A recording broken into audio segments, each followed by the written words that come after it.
Opa, pessoal! Então estamos aqui mais uma vez. Obrigado a vocês por participar do nosso Descomplicando Wall Street. Como vocês já sabem, meu nome é Leonardo Cardoso. Esse aqui é o Wallace Chaves, meu parceiro. E como eu falei na nossa introdução, a gente aqui vai abordar a complexidade do mercado financeiro global de maneira simples, com a ideia de transformar o seu tempo perdido em conhecimento para praticar a arte e ciência de investir. Hoje, eu vou dizer que o Mr. Wallace está on fire. Ele está aqui, mais um artigo que ele escreveu, e esse artigo também é super legal. O assunto vai ser o mito do empreendedor e do investidor. Manda ver aí, Wallace, tudo bom com você? Como vai, Léo? Tudo bem? Tudo tranquilo, cara? Tudo bem, pessoal? Sejam bem-vindos aí.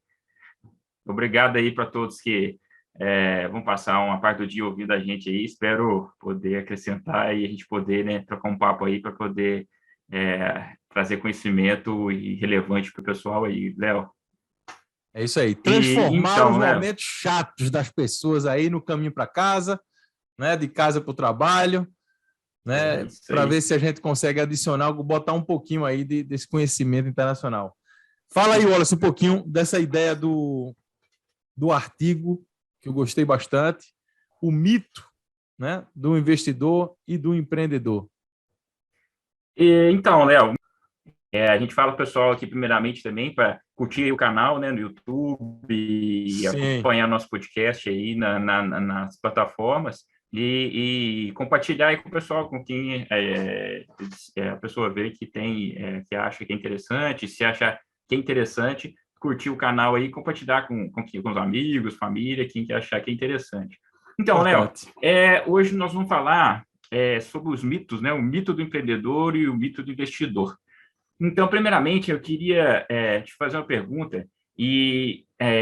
Ultimamente a gente tem ouvido assim uma enxurrada de anúncios, né? Hoje o marketing digital, a internet, ela tomou um papel aqui no Brasil. Acho que a gente conversa muito aí nos Estados Unidos, aí já está uma etapa à frente daqui, mas aqui agora está uma enxurrada de canais de internet, né? E é uma evolução, né, da mídia, do conteúdo. Só que, ultimamente, não sei se você já ouviu muitas pessoas perguntarem aí a respeito, quando você vai ver no anúncio, que é a respeito assim, almeja ter liberdade financeira, geográfica e de tempo? Né? Você já viu isso aí? Isso aí, acho que é o famoso clickbait. Clickbait. É isso aí, É, é uma historinha nova para fazer com que as pessoas se interessem, pegar aí a atenção, né? E ganhar os milhões de seguidores com História da Carochinha. Léo, então o que acontece? Eu acho assim, ó, isso funciona como um gatilho, até para prender atenção, né? O clickbait aí, assim, até o momento de prender a atenção da pessoa, isso não é um problema, né? A questão é o que vem depois, Quem não né? quer, né? Quem não quer Quem não quer? ficar... Todo mundo quer, né? Saber o que é muito fácil, o negócio é o como, né? E aí, quando a gente vê o depois desse gatilho, o que é importante, e é o importante, o que a gente está trazendo aqui é a gente trazer o conteúdo de relevância para que as pessoas possam saber discernir aí no que é bom, o que é ruim, e a gente também tem algo a oferecer para essas pessoas que querem aprender de verdade a realidade do conhecimento. Acho que Então, Léo, a hoje, assim, receita do bolo, eu ia dizer, a receita do bolo é fácil, né? A receita todo mundo tem. Acho que é difícil fazer, né? difícil é fazer e ficar com um bom, né, Léo? Porque o que, primeiro momento, assim, o que eu quero falar aí com você, que é interessante, nós vamos falar em três tópicos, três coisas aqui hoje, né? E aí a gente vai dividir essa conversa aqui, a gente vai trocar uma ideia, e é a respeito nós vamos falar sobre liberdade, negócios e investimento. Né? Em primeiro momento, a gente vai falar sobre liberdade, né? A liberdade que esse pessoal tá te perguntando. E a questão é, eu vou fazer uma pergunta para você e quero que você seja sincero. O que é liberdade para você, Léo? Você é um cara que eu conheço, um cara muito bem sucedido, já trabalhou em grandes grupos internacionais, né? Grandes conglomerados mundiais. E o que é liberdade para você, meu amigo? Eu estou assumindo que seja liberdade financeira, né? Nesse caso, né? No geral, porque essa turma, né, Liberdade. chega com essa questão de liberdade, né? Só assim, uma coisa que você acha que é liberdade. Mas liberdade, eu acho que é você poder fazer o que você quiser, quando você quiser fazer, né? É uma das coisas.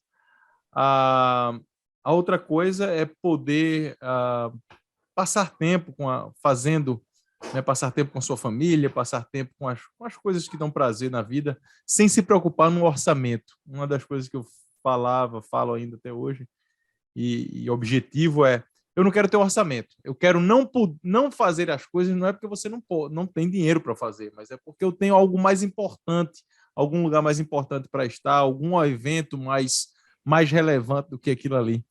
Então, acho que a liberdade, na minha concepção, é isso aí: é não ter um orçamento, não viver, como diz aqui nos Estados Unidos, você contando aí beans, que é o contando, né, fazendo continha pequena, e ter uma folga para você poder, né, se dedicar às coisas que você quer fazer, que você tem vontade de fazer. Então, Léo, eu vejo assim, a sua resposta foi ótima, bacana. E a questão maior, eu vejo assim, a liberdade, e por isso que a atenção que a gente tem com relação a essas perguntas, que elas são meio que sempre afirmativas para a questão de você querer ou não isso, todo mundo quer ter uma liberdade, mas nem sempre quem está no sucesso ou quem tem resultado, a gente vê tendo essa liberdade. Nenhuma das pessoas que você vê hoje que é de sucesso, elas ficam aí ociosas, estão sempre trabalhando, né? Mas a grande questão, uma das coisas que eu... Concorda comigo isso? Não, eu ia dizer, acho que é aquela história. De repente eu tô pulando na frente, mas é aquela história. Eu pedi demissão do meu trabalho para ser empreendedor e eu trabalhava 8 horas por dia, hoje eu trabalho 24. Olha aí, nós vamos tocar nesse assunto aí na parte de negócios, e é uma verdade e é a realidade, né? Essa Verdade. busca da liberdade. E mais para frente nós vamos trocar ideia que nós vamos conversar a respeito dessa história, Léo. Que a questão aí da liberdade, eu me identifico, e tem várias vertentes, várias pessoas que falam a respeito dessa liberdade, eu me identifico muito, e é uma coisa que é, na minha opinião, é a questão de, na Bíblia, tem um negócio que chama assim, conhecereis a verdade vos libertará. E aí, aquela questão, né? A gente fica naquela busca, que verdade que é essa, pô? E aí é uma questão que eu quero trazer aí para a gente começar a falar a respeito disso, a verdade, ela não é uma ciência, porque eu já tive uma experiência de estudar aqui na parte de mestrado na Universidade Federal de Minas Gerais, e o pessoal trabalhava aqui, especialistas, são os maiores especialistas, acho que no Brasil hoje, na parte de gestão do conhecimento, e uma das coisas que eu aprendi na parte de gestão do conhecimento é que o conhecimento ele está nas pessoas, né? E ele não está nos livros, é uma coisa certa. Então, o conhecimento igual a gente estudava lá, ele dava exemplo que uma lenda bacana que tinha a respeito disso, que o conhecimento ele tem uma lenda judaica que fala a respeito do golem, e a ciência é como se fosse esse golem. O que é o golem? É um humanoide, uma lenda antiga, né? Um humanoide feito de barro, gigante, É um o muito quê? desejeitado. Humanoide, O que é noite? humanoide. É tipo Humanoide, um humanoide. humanoide. É um humano É, do em futuro. mãos, feitos de barro, assim, sabe? De barro, Gigante. certo, Isso, certo. gigante, que ele é muito desajeitado. E eles comparam a ciência com isso. Porque a ciência ela é muito desajeitada ao bater na realidade. Ela, às vezes, ela é uma coisa muito grande, só que muitas vezes na história a gente tem coisas, certos paradigmas que eles são quebrados, que eram ditos como verdades e são quebrados. Então, a grande questão aqui para você, que eu vejo, né, como para a gente achar liberdade, é a gente fazer as perguntas certas, né, Léo, a respeito da vida. A gente ser alguém curioso, sempre, né, ter humildade Sim. com relação à vida e a tentar achar essa verdade, que elas não, você não acha pela ciência, e cada um vai em busca dessa liberdade. Uma das mentalidades de E investir, desculpa, eu só dizer, você não, falou pode isso aí, falar, Léo, pode falar. buscar as perguntas certas. Uma das mentalidades de investir, que aí vai ser um outro episódio mais na frente, que a gente está programando, é justamente sobre isso, fazer as perguntas certas. Porque investir já é tão difícil, se você faz as perguntas erradas, o negócio se torna mais difícil ainda. Então, eu acho que tem a ver com isso aí que você está falando, fazer as perguntas certas para descobrir essa É, verdade. Serve para tudo na vida, a gente fazer as perguntas certas e principalmente a gente vai começar o próximo tópico aí, que a gente vai, né, entrar para o segundo tópico, que é negócios, mas as duas personas, principalmente utilizadas com relação a trazer essa liberdade, é o empreendedor e o investidor, né? Sim, isso aí. De ganhar dinheiro de forma fácil, né, Léo? Né? É, Né? O que não você tem acha nada disso, fácil. Léo? Não tem nada fácil. Não Nenhum tem dos nada, dois. Ser não tem investidor nada. é, Sendo investidor e empreendedor, concorda? eu acredito que são as coisas, as duas tarefas, não, mas as duas profissões, não é profissão, mas as duas iniciativas, né, mais difíceis que existe na face da Terra. É você ser um Sim. empreendedor de sucesso, claro. Não, eu nem diria de sucesso. Eu vou dar um passo atrás. Só o fato de você decidir empreender, você já está diferente de tudo, de uma grande maioria. E que não é certo Só ou você se errado, arriscar, né, Léo? tá? Não estou dizendo que é certo ou errado ser empreendedor, não é isso. Estou dizendo só o fato de você se arriscar, sair dessa zona de conforto, você já tem um pouco de diferença. E com Sim, sucesso, concordo aí sim, é plenamente. muito pequeno, né? E com sucesso é muito pequeno. A mesma coisa de investidor. Né? E outra, investidor, a palavra, eu talvez um caminho aí que talvez não era parte não é do que tinha planejado, mas o ser um investidor, existe uma misconcepção muito grande do que é ser investidor, né? O que é investir? Né? Investir no meu curso, no Saindo do Zero, e o curso não é nem Saindo do Zero, o curso que eu dava na Universidade de Nova York. Né? Eu passei 7 anos ensinando o básico, né, que era a introdução ao mercado de capital global. E uma das primeiras Bacana. aulas no início era justamente isso aí, era perguntar ao pessoal o que é ser investidor. Tá todo mundo pensando que é você entrar no helicóptero, Bobby Axelrod, do Billions, Axelrod, né? sei. Sei lá, Jorge Soros, Warren Buffett, todo mundo Sei. fica imaginando isso. Só que isso é a fantasia criada pela mídia, né? O que tem que vender, de que o pessoal acho que imagina que o cara acorda e vai dormir e acorda naquela posição. Para você chegar naquela posição, né? Se você já não vem de uma família rica, que tem aqueles ativos à disposição para você poder trabalhar em cima dele, aí sim, você se dedica, etc. e tal. Você chegar naquilo ali é uma coisa. É igual a um Ayrton Senna da vida, um Michael Jordan, um Ronaldinho, né? Um Michael Phelps. É, Né? Então, ser eu vou dizer. investidor, só para concluir, desculpa. Sim, Então, sim. ser Não, tá. investidor primeiro é uma coisa extremamente. Quando você dizer, tudo bem, a gente pode investir, ou seja, o ato de investir não lhe torna investidor, tá certo? Na conotação da palavra que o pessoal imagina. Hoje, ou seja, eu vivo de renda. Alocar capital, né, Léo? Né? Eu alocar capital, eu vivo de renda. Eu vivo de renda. Para você viver de renda, você tem que ter um portfólio, não é nem um portfólio a palavra, é muito técnica, mas você tem que ter Um uma patrimônio ali, base né? de ativo, um patrimônio, né? Estou tentando falar em português, mas o seu equity Sim, side, o patrimônio que você tem, o capital que você precisa para você viver de renda, né? Não é para pessoas que começaram hoje. Não tem como. sim. Você pode investir, né? Então, eu acho que existe essa misconcepção de quando o pessoal fala, hoje eu sou investidor, é muito fácil falar eu sou investidor. Né?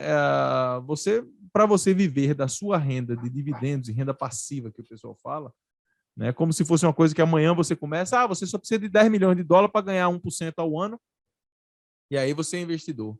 Né? Sim, mas e os 10 milhões de dólares? Chega como? Né?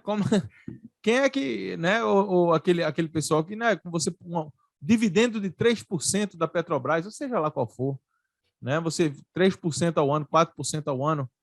Peraí, quanto é que eu preciso para poder sobreviver na minha despesa de água, luz, telefone, leite das crianças, roupa, sapato, né, feijão, arroz, comida, educação, entretenimento, para poder, né, suportar o meu estilo de vida. Então, você precisa dessa base. Se você já não tem essa base, não adianta. Você vai acumular durante vários e vários anos, investir o excesso, né? Então, você é um profissional de alguma forma, o que sobrou você investe, né? E daí, no futuro, quando você parar de ser o profissional que você é, talvez você consiga ser o investidor, viver daquilo ali, as suas rendas, a sua aposentadoria, não está trabalhando. Então, você teve a liberdade, né, a liberdade procurada. Não sei se era se Eu era o acho caminho assim, aí, né? eu Eu acho vou... assim, né, Léo? Não, não é, mas eu acho assim, até interessante você falar nisso. É porque por que que o pessoal usa essa persona? Porque normalmente o cara que é um cara que se destaca, que é rico, né, que tem um patrimônio razoável, uma riqueza, ele normalmente ele é empreendedor e investidor, né? Mas igual você falou, o que levou, né? Agora eu falei com você, Elise, a gente estava conversando. O que é muito tranquilo, cara, mas o É, como é uma coisa assim muito nebulosa. Eu vou te dar um exemplo assim, uma coisa que na época um tempo atrás aí eu e uma parceira, a gente fazia palestras a respeito do Lean Manufacturing, que é o sistema Toyota de produção. Então, uma das coisas que me intrigava, que eu sempre me considerei assim, curioso, né? Eu gosto de me falar que eu sou muito curioso por causa dessa questão da pergunta mesmo, que até no negócio da liberdade uhum, aí a gente falou. Então, uma coisa que me instigava muito é por que as empresas que tentam implantar esse sistema não conseguem, sabe? E cheguei a uma conclusão, e através de uns estudos, que tem até um americano que tem na Alemanha, ele faz estudos sobre isso há muito tempo, a respeito do comportamento das pessoas, e ele chamou isso de Toyota Kata, mas é só um exemplo aqui, nem muito longo, mas essa questão de fazer perguntas, o japonês, ele não cria o como uma maneira que você falou no início, que é a questão da receita do bolo. Ele cria uma zona cinzenta onde que você tem que chegar num objetivo. Então, ele foca no processo em si de tentativa e erro, que é o que, às vezes, nós ocidentais queremos uma resposta muito rápida, e que é a respeito desses mitos que nós vamos ver aqui agora, que nós vamos conversar, também estão relacionados a isso. Nós estamos condicionados a queremos respostas rápidas de métodos de receita, só que na vida normalmente não é assim, né? Às vezes o que funciona para você não funciona para mim, exatamente, então eu isso, tenho que tentar e fazer. Então, isso Léo, aí. nós vamos falar aqui sobre, a respeito, primeiramente, né, dessa parte de negócios, essa questão do mito do empreendedor. E se você for ver a questão do empreendedor em si, eu vou te fazer uma pergunta, o que você acha, o que leva, normalmente leva uma pessoa a abrir um negócio? A maioria das pessoas a abrir um negócio, na sua opinião. Vou falar de experiência própria. Eu enchi o saco de... desculpa, não iria dizer isso. Eu queria... Eu enchi o saco realmente. Eu enchi o saco de ficar pedindo para fazer o que eu achava que era certo. O que eu deveria fazer. Né? Então, eu tenho conhecimento, eu tenho o capital intelectual, então, dentro de uma empresa, você, obviamente, todo mundo tem um patrão, né? E acima de tudo está Deus, que é o nosso patrão maior, vamos dizer, né? E, e chegou um ponto que eu enchi o saco, eu digo, porra, eu não acredito que eu tenho que ficar justificando, pedindo, né? Adquirir, provei e desprovei, adquirir o conhecimento, experiência acadêmica e profissional e prática de tudo, então eu sou um expert, né? Então Uhum. você ter que ficar pedindo e sempre tentando se provar realmente é chato, né? E então essa foi o que me Sim. levou a realmente empreender, ou seja, sair depois de 20 anos aí de confortável em trabalhos corporativos aqui nos Estados Unidos, dentro de empresas JP Morgan, Morgan Stanley, Citigroup, etc. Abri a própria empresa de investimento. Um dos motivos foi esse aí. Eu vi as coisas que precisavam ser feitas e, em vez de pedir permissão, agora eu tenho um controle e eu posso fazer o que né, eu acredito que é o certo para os nossos clientes. Sim, bacana. Uma boa, ótima resposta aí. Muito bacana. A questão, Léo, também a respeito disso, que vem, essa resposta é bacana. Eu também, quando eu questão de empreender também, e abrir um negócio, eu tive essa visão também de querer, né? Você quer romper com que é uma coisa maior, vamos dizer assim, né? Sim. E o artigo que escreveu, que eu escrevi aí, que a gente colocou aí pelo pessoal para acompanhar na plataforma do Wall Street, tá lá, e nós vamos deixar aí no YouTube e nas redes sociais também. Ele é baseado num livro de 1986, aí, 36 anos atrás, do Michael Gerber, é um americano aí, hoje tem 80 anos, né? E o discurso dele é o mesmo, tá? E ele... Você tem ele aí? Estou olhando aqui, não tenho ele, mas eu acho que tem um outro dele. É mesmo. É o mito, né? O imito. É mesmo.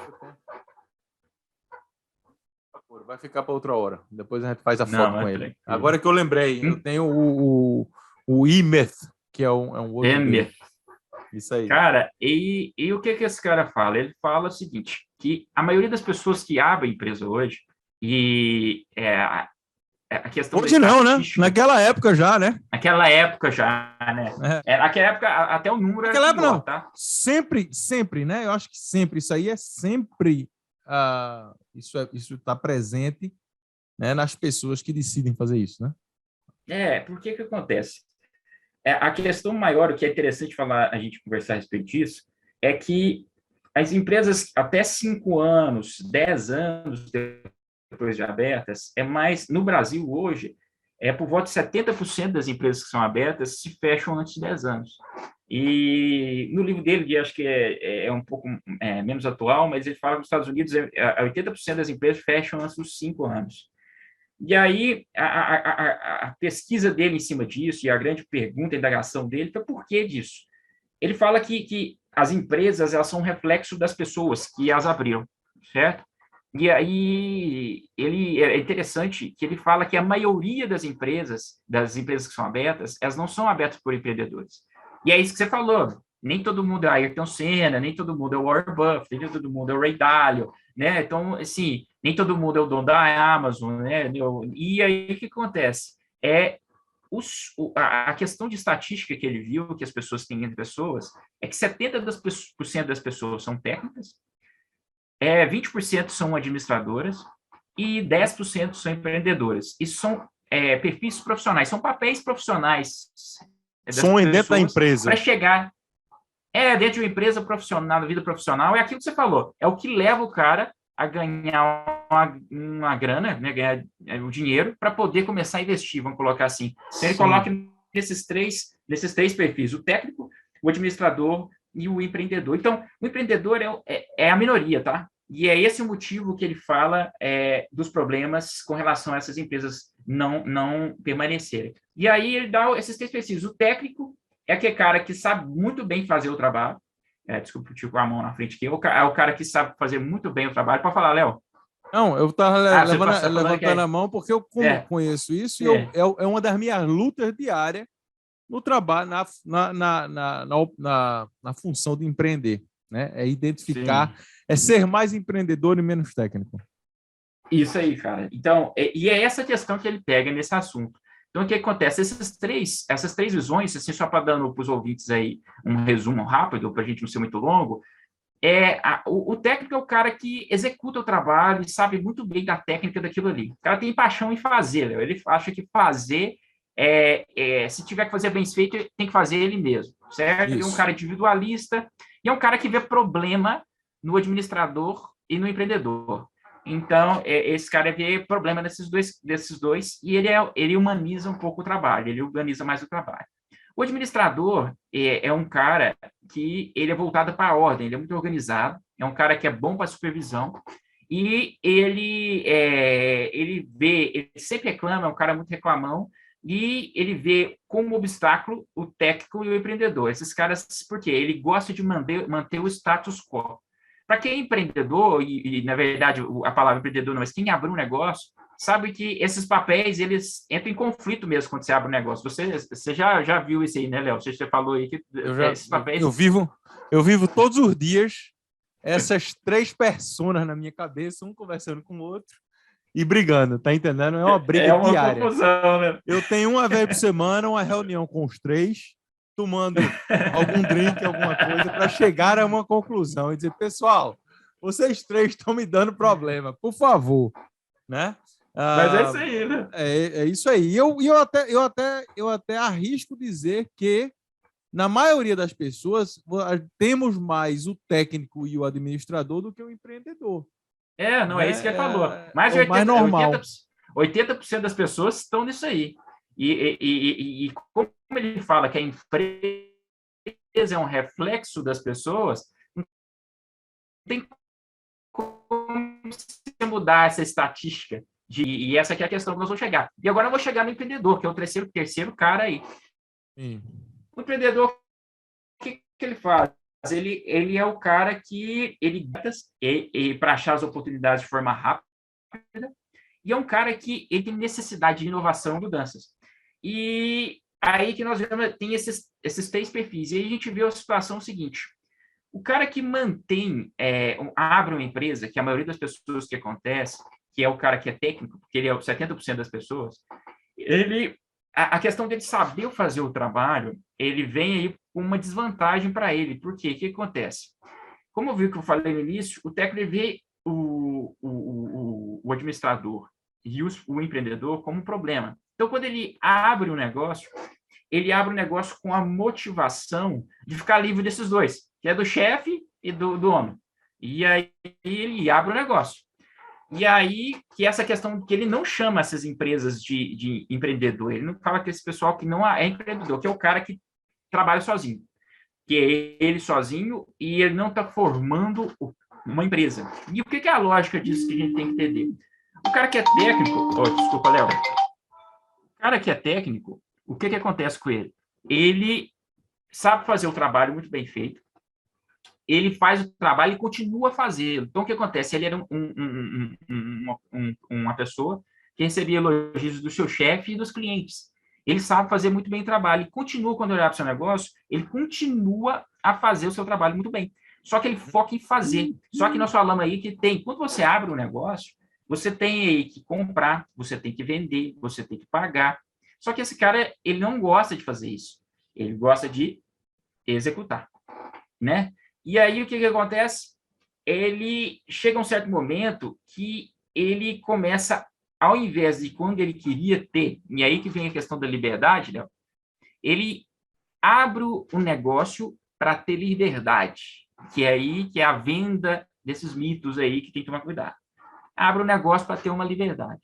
Só que, com o passar do tempo, quando ele está sozinho, e ele não tem ali um entendimento e uma capacidade a respeito de ser empreendedora, ele começa a ser um empregado de um patrão louco, que é só o próprio negócio. E ele começa a virar escravo daquilo ali.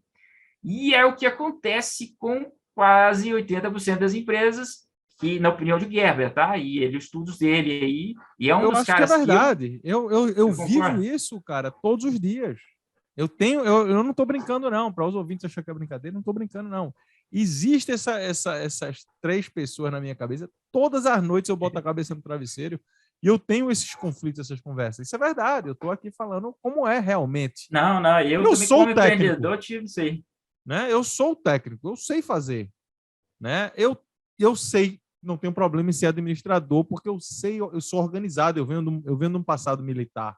Então, quer dizer, eu consigo compartimentalizar as coisas, então ajuda.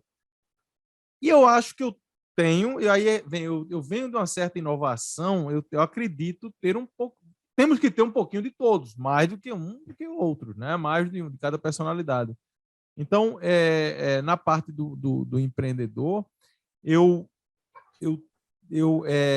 tento identificar as necessidades de ser empreendedor e trazê-la mais para frente da batalha todos os dias, porque é onde eu estou mais desconfortável, vamos dizer assim, porque o um eu domino, o outro eu sei fazer, o ser o empreendedor. E talvez aí, eu acho que tem um filme muito bom que eu acabei de assistir agora, não sei se você já assistiu, que é você vê o cara que é o empreendedor, não ter o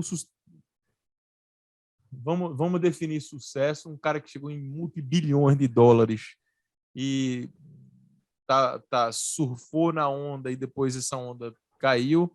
Eu não posso dizer que uma pessoa dessa fracassou, mas o filme, não sei se no Brasil já chegou, chamado We Crashed, que é um documentário sobre o coworking. A maior empresa de coworking do mundo é uma empresa chamada WeWork, empresa Já listada ouvi na falar. bolsa, já ouviu falar. E tem centenas de cópias. A ideia de coworking não é nova, é uma coisa antiga, mas o cara fez de uma forma diferente. E ele, quando juntou com um técnico, então um dos caras, o cara que teve a visão e conseguiu drive, né, o sucesso do WeWork, ele é 90% empreendedor. Ele não é técnico e não é administrador. E você consegue ver no filme, no documentário, essa persona. Então eu assisto fazendo take notes, né? Que tem uma parte que você até assim, e eu estou dizendo, por que eu estou dizendo isso? Porque ele consegue vender gelo para esquimó. Irmão, o cara vende gelo para o esquimó, compra gelo do cara, né? E a visão e fala e deixa todo mundo naquela condição de inovação, de continuar. Então, eu acho que é isso aí. Não é o que o Gerber falou. Eu acho que eu vivo isso. Então, eu sou um exemplo vivo disso daí. E todos os dias eu batalho com isso. Mas é uma batalha, cara, pelo menos é isso, é uma batalha escolhida, tá? E eu também com empreendimento, eu já tive empreendimento aqui de fabricação, e eu fui muito também pelo lado, tem um lado muito empreendedor, mas o que me fez, que nós vamos conversar agora, às vezes, desistir de negócio, é o que o empreendedor faz, que o empreendedor que a gente tem que ter em mente. Porque um negócio que não está crescendo, Léo, ele está morrendo. E aí é a visão do empreendedor. E aí que vem essa questão. Igual você falou, esse cara é 90%, e eu acredito que esse crash aí é um problema que aconteceu, né? Que depois ele veio a dar um problema na empresa. Defende nessa questão do mito, defende você ter o equilíbrio entre os três, tá? Porque você precisa, um vai precisando do outro, um sente falta do outro, não tem jeito, tem que se complementar. Eles se complementam, então, exato. Tem que ser um equilíbrio, só que a tendência é vir para esses dois de cima e tem que trabalhar mais essa questão de baixo. Então, aquele cara que abriu seu negócio e está agarrado nessas duas aqui de cima e não consegue sair do lugar, quando ele vai... As empresas nesse sentido, que morrem até os 10 anos, são empresas que vão da infância para a adolescência. Elas não conseguem a maturidade. E aí, o que é a maturidade em si? É o que os empreendedores conseguem levar a empresa. Os caras abrem a empresa, mesmo sendo pequena, elas lidam com elas como grandes. E o que é isso? E o que ele vem trazendo para nós lá, que é interessante e que é que o empreendedor ele tem que ter ideia de criar um sistema vivo, né? Sistema vivo de uma empresa que ela consiga funcionar apesar da sua ausência. E aí que vem o jogo fica bacana, que é a questão da liberdade. Porque você está criando não algo para você, cara. E aí, essa é uma frase do Gerber, e eu ouvi uma entrevista dele, e você não está criando isso para você, quando você cria um negócio. Você está criando isso para as pessoas. A diferença que se você quer vir fazer para o mundo. Mas hoje em dia, a maioria das pessoas que querem abrir os negócios, elas estão pensando em como se livrar de algo, como ficarem milionárias, como eu. E aí ele vem trazendo essa ideia do empreendedor. E a respeito disso, que o empreendedor é o cara que cria essa empresa viva, que cria esse sistema vivo, que ele funciona de forma sozinha. E aí a grande questão, e um grande exemplo que ele dá, e é uma empresa mundialmente famosa, é o McDonald's, que é uma das empresas que ele estudou e foi um dos maiores casos de sucesso que já existiram no mundo. É um cara que ele viu, na verdade, eu esqueci o nome do cara que fez o Rock, alguma coisa desse tipo assim. Putz, agora você me pegou aí de calça justa, porque eu vou dizer a você. E esse cara, ele viu o McDonald's, e ele mexia com milkshakes, ele é dono de uma franquia de milkshakes, uma coisa desse tipo. Ray Kroc. Ray Kroc, ele transformou o McDonald's em algo que ele conseguia replicar em todos os lugares do mundo. Que é a mesma coisa que a Toyota fez e consegue replicar suas fábricas com rendimento e com produtividade em todos os lugares do mundo. Então, a grande empresa, a empresa que é uma empresa madura, é aquela empresa que consegue fazer isso. Ela consegue replicar os seus resultados de uma maneira que ela é uniforme e padronizada. Então, o que acontece? Eu até anotei uma coisa que ele falou, que é interessante isso aqui, para a gente fechar o assunto do mito, e daqui a pouco nós vamos entender por que nós estamos falando a respeito disso. Porque a empresa que consegue fazer isso é uma empresa que agrega valor a todos os seus stakeholders.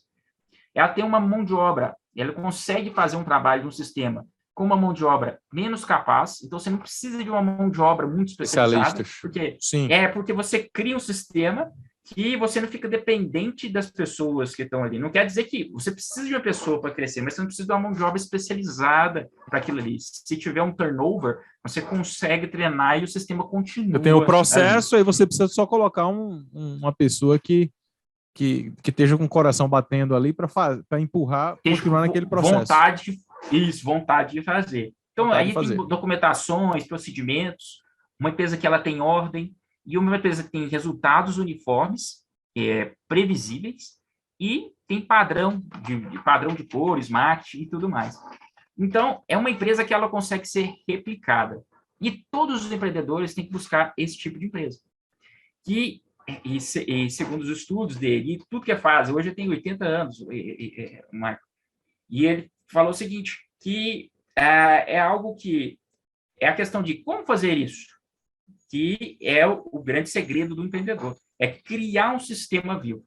Então, o mito do empreendedor vem da questão de dizer que todas as pessoas que abrem os negócios são empreendedores, e não é.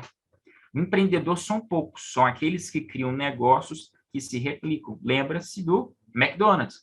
Você faz o McDonald's aqui, faz em qualquer lado do mundo. Eu estava falando que acho que abriu por ano lá 600, até na China abriu. Eu fui na Alemanha, eu estava com fome, não tinha a comida era um pouco diferente, eu estava no meio de uma cidade lá, o que eu achei? McDonald's, Big Mac, cara. Sabe que o Big Mac é igual em qualquer lugar do mundo. Então, no lugar do mundo. Então, eles padronizaram esse processo para funcionar em todo lugar do mundo. É isso que o empreendedor faz, cria um sistema vivo. Ele lida com o seu negócio de uma maneira que ele é maduro desde o seu início. E aí é que cai esse mito. Não é todos que abrem seus negócios que são. E aí são todos negócios, eu acho, também, né? Só para dar um alerta também, não são todas as profissões. Por exemplo, eu penso aqui agora, advogados no escritório de advogado, quanto difícil é você ser empreendedor no escritório de advogados, por exemplo, né? Algumas profissões são extremamente difíceis. Você fazer isso, né? Então, você ser um empreendedor ali, né? Você criar um sistema que é muito especializado, né, cara? Isso, exatamente. Eu tenho visto, assim, a respeito dessa área de medicina, a gente tem visto algumas clínicas que tentam fazer isso, né? Estão tentando fazer de dentistas e tem aqui nos Estados Unidos uma com muito sucesso. Não sei se é com muito sucesso, mas pelo menos em Nova York ela tem bastante presença, e em alguns outros lugares é o que se chama do One, a palavra One, de um, o número 1. Sim. E, cara, é um negócio fenomenal. Você chega lá, você marca às 12h30, você chega às 12h30 e preenche o que for. Em 5 minutos você é atendido e a consulta é literalmente em 30 minutos. Se você precisar de alguma coisa extra, etc., você vem outro dia, porque você vai para cada coisa, tá entendendo? Para cada... É padronizado o negócio. Não tem sentar na mesa e vai ficar batendo papo com o médico, etc, e isso, aquilo, outro. Não, você já diz tudo, você volta para outro appointment, se você quiser. Mas é um pouco do que de padronização que você está falando aí agora, é a intenção de padronizar e criar um empreendimento, né? O ponto de vista a respeito dessa padronização é que algumas pessoas, e assim, a gente vê algumas críticas que a padronização desumaniza o trabalho, assim, mas é uma coisa que eu vi nessa entrevista dele falando, que é muito interessante, é que o ser humano, ele precisa de padrão para ele saber replicar aquele resultado, tá entendendo? É Sim. importante, quando você pensa em grupo, você pensa em sociedade, quando você faz a empresa, não para você, mas você faz a empresa, né, para fazer diferença no mundo aí, para resolver dar solução para as pessoas com um problema e trazer valor para a sociedade, você tem que ter, cara, padrões, ordem, procedimentos, porque eles trazem clareza e você consegue replicar os resultados bons daquela empresa em qualquer lugar que você tiver ali. Então, Faz Léo, parte. Isso aí. você quer falar uma coisa? Não, não, manda brasa aí. Manda brasa que E a gente aí, tá começando a ficar agora late. Vamos ver se a gente consegue, né, aí dar estamos uma chegando assim, acelerada. Porque a conversa é boa, cara. A gente tem conversa aí para boa até. demais. Conversa não falta, tá entendendo? Mas Ficar com ideias, essa é. Manda aí. essa última que nós estamos falando, nós vamos falar sobre investimentos, que é a última aqui que nós estamos falando.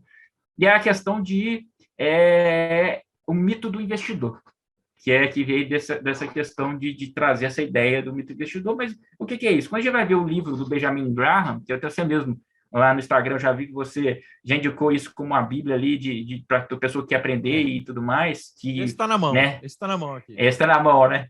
Que o Warren Buffett considera, né, ali o mentor dele e tudo mais.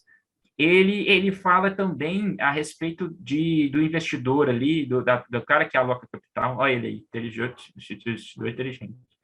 E aí ele fala a respeito de quem aloca capital, tem duas personas internas também, porque nós estamos falando sobre o profissional lá atrás, das três pessoas. Mas ali dentro do cara que aloca capital, que quer alocar capital, tem duas pessoas. E o Léo sabe mais que eu ainda isso aí, né? Muito mais. E aí a questão de o investidor e o especulador. E aí, por que vem essa questão do mito? Lá atrás, nós falamos sobre as empresas que fecham, né? 70% das empresas que fecham.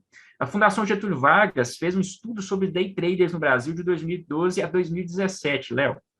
E aí constatou que somente 5% dos caras que eram day traders, eles faziam um bom desempenho. Ou seja, conseguia sobreviver da profissão. Conseguir sobreviver da profissão. E mais de 50% deles saíram em 5 anos com prejuízo. Olha isso, Léo. E aí, até mais, não? Tem certeza que esse número, Wallace, eu acho que a estatística é até mais, cara, do que isso. Dessa fundação, dessa questão de saiu com prejuízo, foi, acho que, se não me engano, 54%, tá, Léo? Mas aí, no artigo lá eu coloquei, para quem também quer ver mais detalhes, entra aí no Wall Street Journal, e aí vai estar os números ali. E aí, a questão nem somente fala do day trader, porque a gente sabe que o day trader é um especulador mesmo, ele vive de especulação ali. Mas se a gente for ver as pessoas que entram sem conhecimento, Léo, nesse mercado, e se consideram investidores, vão ali, né, e só olham ali preço. No primeiro ponto, vamos colocar da ignorância, às vezes a pessoa não saber e entrar ali só pelo preço de uma ação, ou porque ela conhece a empresa. Ah, eu conheço a empresa, vi uma propaganda e tudo mais. Essa pessoa não é investidora, ela não é especuladora, concorda comigo? Isso aí. E aí, outra coisa que acontece é aquele cara que só olha os números demonstrativos de resultado e vê a contabilidade e também investe só por isso, não enxerga através do valor intrínseco de uma ação. E aí, o que é? A gente vai fazer uma junção entre o que nós falamos anteriormente e o que o investidor tem que fazer. Que é o quê? Aí que vem a questão do investidor. Quando ele não se torna, ele não é mais esse especulador. É o cara juntar essa ideia dele saber enxergar ali e fazer as perguntas certas para encontrar a empresa do empreendedor, que é a empresa de um sistema que funciona de maneira viva, porque essa empresa que tem esse sistema, Léo, não sei se você concorda comigo. Ela vai crescer e vai ser um bom investimento. Isso. Vai ser um bom investimento. A dificuldade é essa, isso aí. Como investidor, né? Como investidor. Né? Porque o investidor, querendo ou não, Léo, por empreendedor, um investidor ele potencializa, né, a visão, o resultado ali da empresa. Então, ele tem que acreditar na visão do empreendedor. Mas se você investe num empreendedor que ele não tem visão, mas se você não enxerga isso, que é que nós falamos lá atrás, se você não investe só na DRE, porque DRE é muito vazia, só número, né? Se você investe no preço da ação que aparece lá, e você não sabe enxergar, entender sobre negócios e economia, né, também, mas principalmente independente da economia, quando você investe em um negócio que ele tem um empreendedor que criou um sistema, que ele é vivo, e que ele funciona de uma maneira que funciona aqui em Minas Gerais e funciona aí nos Estados Unidos de uma maneira uniforme, é o que eu falei das 6 características ali, Léo, não tem como esse negócio dar errado, cara. Não tem como. Ele pode passar por situações de economia, que a gente sempre passa, mas não tem como. Então, você saber enxergar isso de uma maneira importante, ela vem nessa situação. E o mito do investidor vem nisso.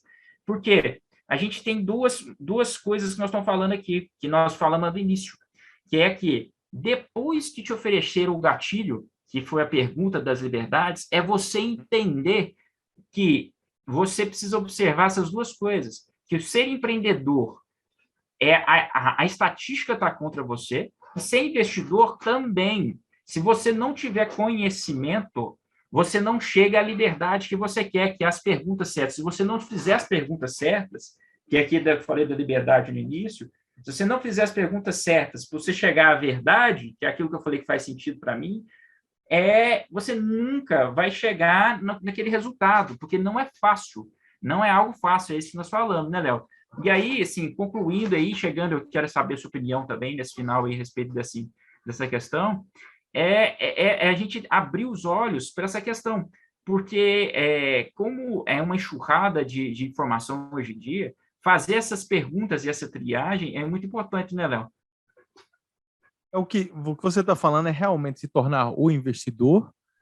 Então, você tem que não apenas saber, e também, tem até eu diria, ou ter a humildade que você não sabe e contratar alguém que sabe, certo? Sim. Porque é justamente isso que você falou, a dificuldade, o entendimento do que é ser investidor, para identificar essas empresas de um bom empreendedor, é o que está todo mundo procurando. Só que o cara que está fazendo, ele é um dentista, sapateiro, médico, dirige um Uber, ele é um pedreiro, Verdade. engenheiro, garçom, professor, o que for, ele é um professor, ele tem a profissão dele. E ele investe. Ele é um Para técnico, né, Léo? Se a investir, gente ele for é um colocar. técnico. Então, para investir, não precisa disso. Para investir, você pode investir desde que você viva abaixo dos seus meios. Eu ganhei $100.000, sobrou, paguei água, luz, telefone, né, aluguel, carro, seguro-saúde, escola das crianças e férias, e sobrou $20.000 no ano, eu vou investir os 20, não me torno um investidor. Obviamente, se eu parar para aprender e identificar aquele empreendedor, sim, eu passo a ser agora, né, um participante do mercado. Eu, em vez de ser um espectador, eu passo a participar de fato, me tornar um investidor. Mas se não consigo fazer isso, você vai investir. E você investir, você não se torna um investidor. Você continua sendo um médico e você tem um investimento. Você continua sendo um engenheiro, tem um investimento. E você acaba contratando, né, um profissional, alguma pessoa que possa fazer esse trabalho. Né? Então, por isso, quando eu ouço o pessoal dizendo, eu fico louco com esse negócio que não, você não precisa de mais do que 15 minutos por ano para poder ser investidor. Porra, isso é balela. O objetivo é justamente esse, é você entender o mito do investidor, o mito do empreendedor, desculpa, como você falou, né? O técnico, quais são o técnico, o administrador e o empreendedor, né? O investidor é identificar esse cara, quem é o investidor, quem é o empreendedor, né? Quem é o empreendedor para você poder investir. E para a grande maioria das pessoas é ser humilde, como eu falei, para entender que ela não sabe o que ela não sabe, que é um dos estágios aí do conhecimento, não sabe o que não sabe, você vai aprender, né?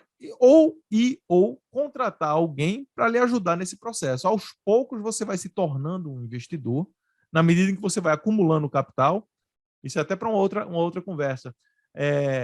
Existe Na linha do tempo da vida nossa, a gente nasce com 0 ano de idade, nu, sem nada na vida.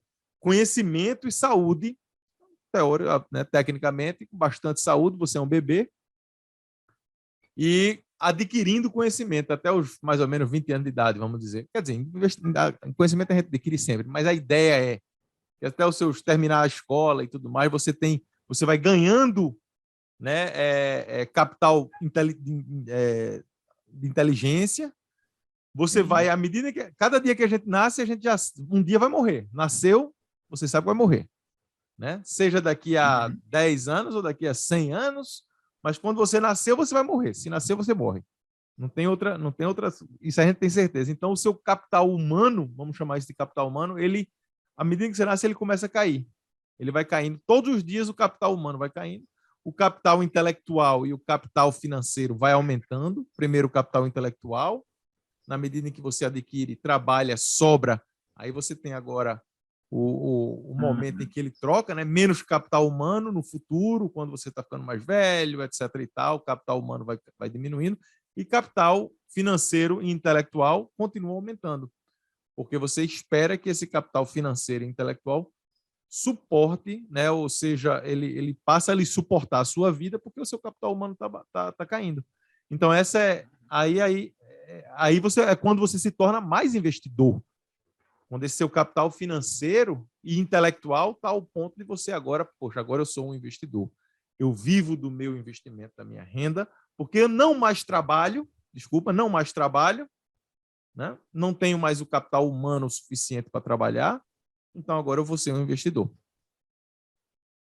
Entendi. O cara vai ficar, vamos dizer assim, vai colher aquilo que ele fez, né, durante ali a sua vida ativa ali como profissional, né, Léo? Isso. Conversando sobre esse mito do investidor, e o que vem a corroborar é nisso, porque a ideia de se investir, né, como algo que vai ser de hoje para amanhã ou daqui a um mês que você vai ter esse retorno, é o que nós queremos tirar de mito, né, o mito aí desse investidor. Porque a lógica, né, Léo, que tem que se pensar ali no médio e longo prazo, né? E é como se fosse, eu acredito que seja algo que você tem que pensar ali como algum modelo de vida que você vai criar ali para você no futuro, porque você vai, igual você falou, você vai estar mais investidor do que profissional, né? Porque a você vai ter que adquirir, adquirir o capital, adquirir conhecimento e adquirir capital para se tornar um investidor. Agora, uma outra coisa que eu pensei aqui agora, e acho que a gente pode adicionar para terminar mais ou menos esse assunto, é que você não precisa hoje ser um investidor para começar a investir, né? É aquilo que a gente falou. Então, vamos quebrar um pouco o mito de investir, né? Ou seja, porra, tá bom, legal. Então, eu não sou investidor, eu sei hoje que eu vou começar. Por onde é que eu começo? Eu preciso de muito dinheiro para começar? Não, isso é um mito. Você não precisa de milhões de dólares para começar, porque se você já tiver $1 milhão, você é um investidor. Pode não ser bom, mas você já se torna um investidor. Então, é um mito. Você tem que começar de algum lugar. Eu gosto sempre de falar, quando estou falando com o cliente, uma coisa, tem que molhar o dedão. Tem que botar o dedão na água para ver a temperatura dela. E daí você vai, né, entendendo, aprendendo, acumulando, e você começa a investir. Então, mito número 1, você não precisa de muito dinheiro para começar. Para começar, basta querer. Né? Basta querer. Sim. Eu quero hoje começar. Então, vou viver abaixo dos meus meios, vou ter um excedente, uma sobra, vou pagar minhas dívidas e para começar uma rotina, eu vou deixar algum dinheiro separado para começar a aprender a investir. O outro mito que o pessoal fala muito é que o mercado, a gente está falando agora do mercado, vamos falar o mercado de ação, que é o mais comum, que o pessoal sempre fala, mas o mercado de capital em geral é um jogo e a gente tem que sempre escolher os ganhadores. Não necessariamente, porque essa é a ideia da diversificação. Você não precisa só... Provavelmente você não vai ter só ganhadores no seu portfólio, você vai ter ganhadores e perdedores. Né? Então, um portfólio diversificado, a função é essa. Você não, quem não queria investir 100% na Tesla, 100% no Bitcoin, 100% na Apple, 100% na Amazon, né? E surfar tudo isso aí? Todo mundo quer. Né? Isso é uma falácia, não acontece. Você vai ter um pouco... É algo perigoso, né, Léo, também. Totalmente. Né? Isso, Se o cara pensar nisso como um jogo e viciar nisso, é o que vem a calhar o que a gente falou mais cedo aí a respeito Sai, dos pô, day exatamente. traders, que Não tem mais de como. Né? E 50% até, deles sai com cara, eu prejuízo não ali lembro no agora ciclo, exatamente o né? número, mas eu tenho uma postagem aí no Instagram em algum lugar que eu botei. Aí o pessoal fala sempre: se você tivesse investido na Apple há 20 anos atrás, $100, hoje você teria, vamos botar, $1 milhão. Mas essa pessoa que faz uma Uhum. postagem dessa num clickbait para poder ter a sua atenção, ela não diz que nesses 20 anos Apple caiu 80%, 60%, sei lá. Elas não dizem, ela caiu durante esses 20 anos, sei lá, 10, 12, 15 vezes, caiu mais de 60%. Está no Instagram lá a estatística. Então, porra, imagina só, tu é um cara, Sim. dinheiro suado, trabalhado, pegou aqueles seus R$ 100, $100, botou, aí subiu, você está ganhando, sei lá, $500. Uau, comecei com 100, estou com 500. Aí dá alguns meses, esses seus 500 volta para 200 ou vai para 150. Aí você faz, puta merda, cara, devia ter vendido a 500, né? Olha só que merda. Aí sobe de novo, vamos assumir que volta para os 500 e você, o pessoal está dizendo que não vai subir mais, aí chega a 1.000. Aí você diz, uau, porra, não vou vender a 1.000 não. Aí volta para 450, 300. Você faz, puta merda, quando chegou a 1.000 devia ter vendido, né? Aí você espera de novo pela terceira vez, aí vai chegando perto de 1.000, aí ela dá uma balançadazinha para 1.000, toca em 1.000, aí no dia seguinte vai para 990, exemplo. Aí diz, não, cara, eu vou vender. Vende porque agora de repente cai para 300 de novo. Aí você vende, voltou lá, graças a Deus que eu consegui os meus 1.000. Comecei com 100, tô bem, né? De 100 para 1.000, chegou lá nos 1.000, aí sobe. Daqui a mais 2, 3 semanas vai de 1.000 para 5.000. Aí você faz, puta merda, não devia ter vendido a 1.000. Tá bom então, caiu um pouquinho para 3, vou comprar, e compra 3. Aí dá mais alguns dias, alguns meses, de 3 volta para 1.000. Aí o cara vai, porra, não devia ter comprado a 3. Vende a 1.000 agora porque eu não quero mais prejuízo. Aí vai para 10. Então, ninguém disse isso. Em 20 anos aconteceu isso, sei lá, mais de 10, 15 vezes. Então, para você ter esse ganho, você teria que ter aguentado tudo isso daí, cara. E a probabilidade de você aguentar é muito pequena. Então, não tem como a gente escolher o ganhador. Você vai ter um portfólio diversificado, global diversificado. O terceiro mito, e eu tenho mais dois para concluir, é que você tem que saber exatamente a hora de investir, né? O cronometrar o mercado. Não tem como. Hoje estava vendo aqui o mercado subindo e descendo, e você, no momento que está acontecendo, cara, você não tem como saber se o próximo segundo ele vai subir ou descer. Então, você não pode cronometrar aquilo ali. Você tem que ter um plano, você tem que organizar suas finanças, etc, etc, e criar o hábito de investir para se tornar um investidor, né? O outro é que você tem que ficar o tempo todo ligado nas notícias e saber o que está acontecendo. Não, você não precisa fazer isso, né? Se você vai continuar com sua vida, ao contrário, se você ficar o tempo todo com a notícia, você vai cortar o pulso todos os dias, porque só se no news é só coisa horrível, né? Só miséria, só desgraça, né? Para poder vender, né? Esse medo todo. Não. Você vai ter que continuar com sua vida. Você vai ser médico, dentista, engenheiro, sapateiro, o que for, professor, o que for, fazer o que você faz, sobrar dinheiro e vai sempre investir. E por último é que você tem. Tendo o seu Exato. plano, E né? por último é.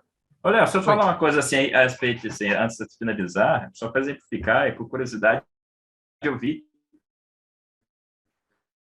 essa semana o pessoal falando sobre um dos maiores erros que ele fala que ele cometeu nessa trajetória dele toda, e mais ou menos isso que você falou aí, que ele considerou a Walt Disney, ele comprou ela a um preço, eu não lembro exatamente, mas ele praticamente quase que ganhou 100% ali, uns 2, 3 anos depois que ele investiu nela. E o que ele fez? Ele realizou o ganho.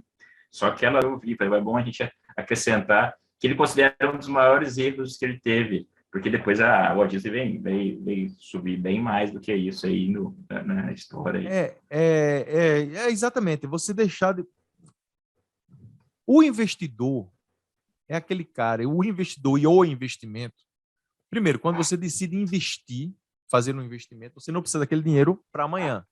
Você não pode. Se você está pegando o dinheiro do leite de hoje. Diz, não, hoje eu não vou tomar leite, nem vou dar leite para as crianças, porque eu vou colocar no investimento. Seja Bitcoin, seja opção binária, seja real estate, seja gado, seja dólar, seja o que for. Você deixou de consumir aquele dinheiro para poder colocar em algo para consumir amanhã. E o que você escolheu colocar é incerto o que vai acontecer amanhã, né? Esse é o maior risco do mundo que você está fazendo. Como investidor, então, você não precisa desse dinheiro. Se você não precisa desse dinheiro, é porque o seu horizonte do tempo, você já descobriu que o horizonte do tempo está dizendo, porra, eu não preciso desse dinheiro para daqui a 1 ano, 5 anos, 10 anos, 15 anos, 20 anos, 30 anos. Eu não preciso, porque eu tenho um trabalho, a expectativa de estar empregado, a expectativa de ter um bônus, aumentar salário, vou estudar mais para pegar um emprego melhor, tenho saúde, etc. e tal. Então, você não precisa desse dinheiro. Se você não precisa do dinheiro, você tem que colocar ele para investir, para que aí sim você consiga tirar proveito do ganho exponencial que causa o deferimento do consumo. Isso aí é o deferimento do consumo. Warren Buffett, nesse momento, ele devia ter, ele provavelmente achou que tinha uma oportunidade melhor em outro lugar, realizou o ganho dele.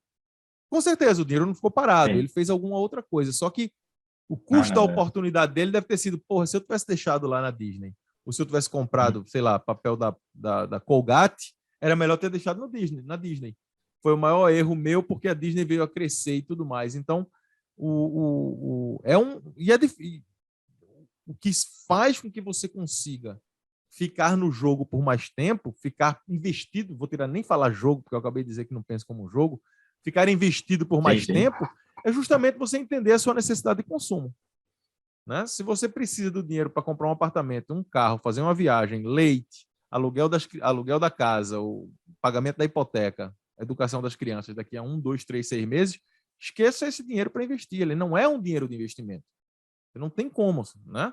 É uma obrigação sua, de pai ou mãe de família, e você tem que prover para as crianças ou para a casa, o que for. O excedente que você não vai consumir, sim, é o que se torna investimento. Então eu acho que isso, o que faz com que a pessoa pense nesse longo prazo é esse horizonte de tempo a favor, né, desde que você esteja ciente disso, e aí você vai tirar proveito desse crescimento exponencial do mercado. Né? E, por último, o que eu estava dizendo que você precisa de muito dinheiro, muito tempo para ficar pesquisando, né? E você comprar e vendendo, fazendo day trade ou fazendo muitos trades. É um mito, você não precisa de muito tempo, você precisa entender o seu horizonte de tempo. É mais que um segue para isso aí. Porque o que está acontecendo, você não tem controle. Guerra da Ucrânia, a gente não tem controle. O que vai acontecer agora nos próximos 3, 6 meses? Aumento de juros, aumento de inflação. A gente não tem como controlar isso no nível micro. O que a gente tem controle é, poxa, eu tenho um orçamento da minha família de R$100 mil por ano. Ou por mês, como você faz. No Brasil usa-se muito mês, né? Mas eu prefiro o ano, porque a gente vai viver um ano, se Deus quiser, 2 anos, 3 anos, 4 anos, 5 anos. Então, se eu sei que eu gasto R$100 mil por ano entre comida, moradia, né, infraestrutura, internet, celular, eletricidade, gás, o que for, educação e entretenimento, que são as coisas básicas, né, transporte, eu tenho agora como me controlar. Porra, eu gasto R$100 mil, eu ganho 120, beleza, vai sobrar 20 ou mais se eu conseguir diminuir o preço. Eu gasto R$100 mil, eu ganho 80 e uso 20 de crédito. Tá na merda. Não, você não vai conseguir. Tá na merda, não tem como. Vai dar errado em algum momento. Você pode conseguir 1, 2, 3, 4, 5 anos. Não vai. Essa conta não bate. Então não adianta você ficar procurando news, fazendo trades, etc. e tal, porque não bate a conta. Né? O que você tem que fazer é ser especialista. O seu planejamento financeiro ali, né, Léo? Se não estiver bem organizado. Você tem que ser especialista em você. Eu acho que isso também entendeu? bate numa questão que você está falando, isso é interessantíssimo, cara, porque bate nessa questão do mito, porque às vezes a pessoa é seduzida, não sabe da sua necessidade. Exatamente. Não sabe da sua necessidade. Você tem que ser especialista em você. Não, você precisa ser especialista no mercado financeiro. É poderoso, você tem que ser especialista na sua necessidade. O que você quer fazer. poxa, eu quero fazer isso, eu vou estudar daqui a um ano, meu filho tem que ir para uma faculdade, vai fazer um intercâmbio internacional, vou ter que comprar um carro para ele, ou vai ter que dar um dinheiro para começar um negócio, ou o que for, né? Você tem que conseguir ser e planejar isso aí. Veja só, planejamento não é certeza do que vai acontecer, que eu acho que existe também essa dificuldade, principalmente do brasileiro, por vir de um passado muito incerto, é que, eu não vou planejar porque eu não sei se vai acontecer. Não, pô. Provavelmente vai acontecer diferente do planejado, isso é certeza. Mas se você não planejar, é pior ainda, né? É como tem uma outra história também de um mito também, investir arriscado.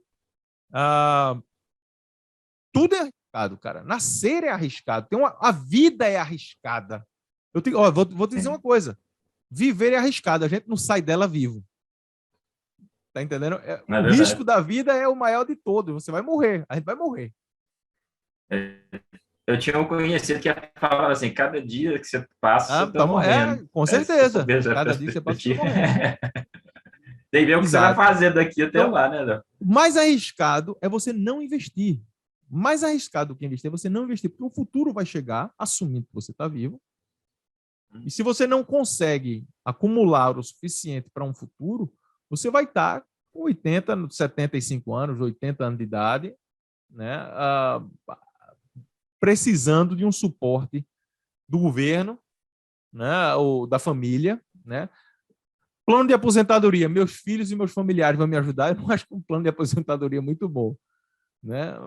Acontece, claro, a família vai acabar ajudando, etc e tal, mas aí você acaba destruindo o que você construiu, a ideia de melhorar a família, passar para frente, né, e evoluir, você acaba destruindo aquilo que você trabalhou e construiu, se é esse o planejamento.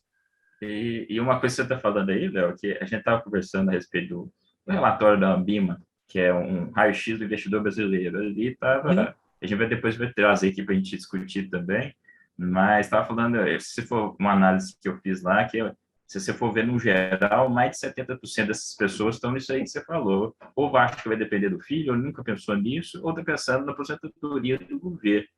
E aí fica a situação que a gente está vendo até aqui no Brasil, nos Estados Unidos, eu acho que já até é um pouco evoluída essa questão por causa de fundos aí de aposentadoria e tudo mais, mas aqui está preocupante essa situação, porque a Previdência aqui está numa situação assim, difícil, e a população está cada vez mais envelhecendo. Então, essa população que está envelhecendo no Brasil, ela é bem maior do que a que vai sustentar a Previdência. Então, acho que é importante mesmo a gente pensar isso de maneira, já essa geração que está aí, que já vai com a idade, né, na meia-idade, para pensar nessa questão de aposentadoria, porque provavelmente isso lá no futuro vai ser um problema sério.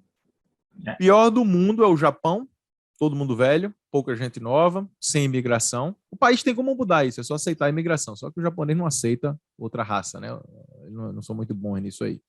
O segundo pior é a Europa, de uma forma geral. O terceiro pior vem os Estados Unidos. Aí depois vem os países emergentes mais desenvolvidos, os médios dos emergentes, né? Brasil, China, etc. E os que estão em maior posição de vantagem, mas também não tem o desenvolvimento econômico e do mercado financeiro, entre África e Meio Oeste, onde tem muita gente jovem, mas não tem emprego, ninguém está guardando. Então, o Brasil, a pirâmide do Brasil, ela deixou de ser uma pirâmide onde a base de pessoas novas e pessoas mais velhas, ela passou a ser um losango, vamos dizer. Isso é um estudo demográfico, onde você tem poucas pessoas novas, uma base muito grande, né, de pessoas na meia-idade, entre os seus 20, 40, 50 anos, e lá em cima esse número vai crescendo, né, e vai se tornando uma pirâmide invertida, que é o Japão. O Japão é uma pirâmide invertida, demograficamente falando. Pouquíssimas pessoas novas e uma cacetada de gente velha precisando de suporte, porque não tem mais capital humano suficiente, né, para poder trabalhar e fazer acontecer. Então, você precisa de um Estado muito forte, um país muito para poder suportar essa população, e aí começa a ter os problemas, né? Vários outros problemas que vão ser em outros episódios, a gente falar aí sobre essa mudança, esses ciclos demográficos de investimento, etc. e tal. Mas é isso aí. Eu acho que a gente está chegando aqui no final, né? Vamos fazer um wrap-up aqui, algumas considerações finais. Eu acho que a gente já bateu muito papo hoje. Os próximos...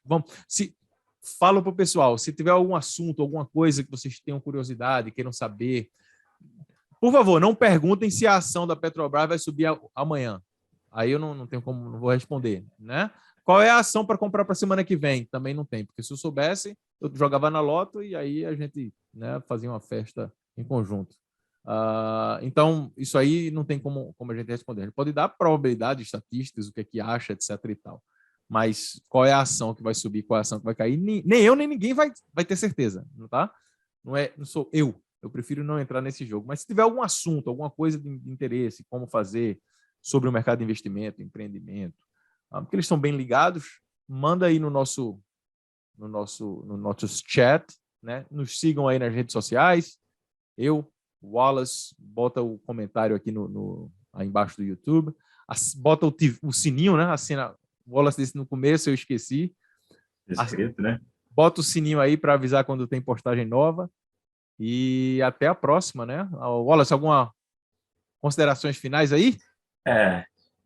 O que eu queria falar aqui, Léo, que é igual, você é um cara experiente nessa área, eu sou, igual eu falei, eu sou um curioso, desde o primeiro episódio, e estou me evoluindo ali nessa questão de investimentos, mas o que eu aprendi bastante com você nesse início aí é a respeito dessa mentalidade, e o que a gente vai trazer, e isso aí, muitas pessoas elas não querem ouvir a respeito disso, e às vezes preferem se enganar, né, com falsas promessas. Então, o que nós queremos trazer aqui é quebrar esses paradigmas e esses mitos.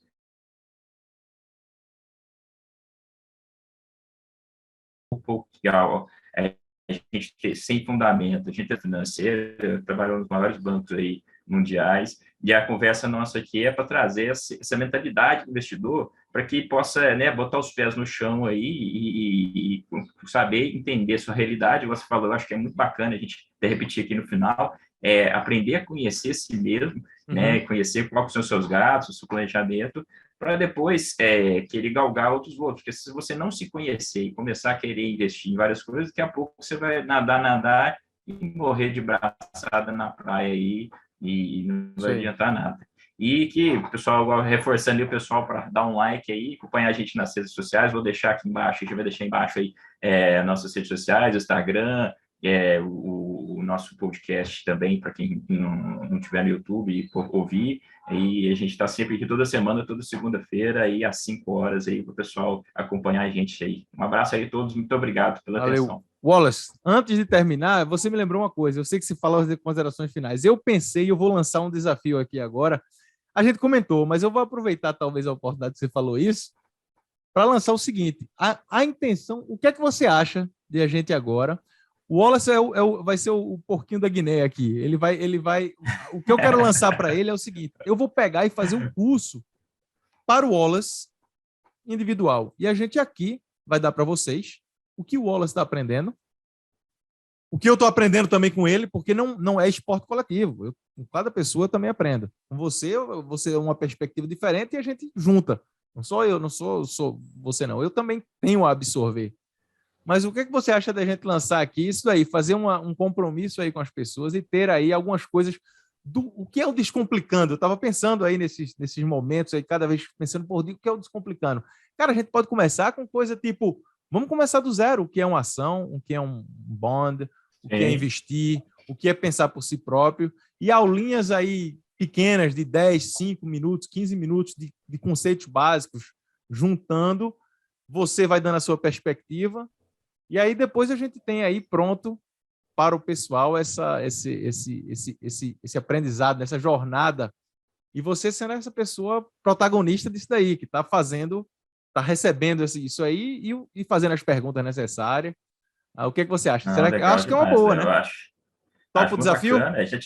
A gente acha legal demais. Semana que vem a gente já pode trazer alguma coisa a respeito desses ensinamentos que a gente tem trocado ideia e conversado e trazer aí os conceitos para as pessoas do básico, parte do descomplicar, né? Você tem essa isso, com parte certeza, do descomplicar.